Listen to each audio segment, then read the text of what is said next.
Hi friends, ఇవాళ మనము గులాబ్ జామ్ ఎలా చేయాలో చూద్దాము. ఫస్ట్ గులాబ్ జామ్ ప్యాకెట్లో ఉంది కదండి, అది పాలతో కలుపుకొని పిండి కలుపుకోవాలన్నమాట. ఇలా ఉండల్లా చేసుకోవాలి. అయితే కలిపేటప్పుడు నిదానంగా ఉండలు లేకుండా చూసుకోవాలండి. అయితే అందరూ పంచదారతో చేస్తారు, కానీ పంచదార కలంటే బెల్లం బెస్ట్ అనుకొని నేను బెల్లంతో చేశానండి. బెల్లంతో పాకం పట్టి అలా ముందు ఉంచుకోవాలి. తర్వాత ఈ ఉండలు చేసుకున్నాం కదండి, చిన్న చిన్నగా ఆ ఉండలు తీసేసి ఆయిల్లో వేసుకొని డీప్ ఫ్రై చేసుకోవాలి. చేసుకున్న తర్వాత మనం చిల్లుల గిన్నెలో ఒక నిమిషం తీసుకుని తర్వాత మనం పాకంలో వేసేస్తే గులాబ్ జామ్ రెడీ.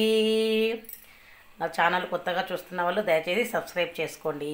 బాయ్.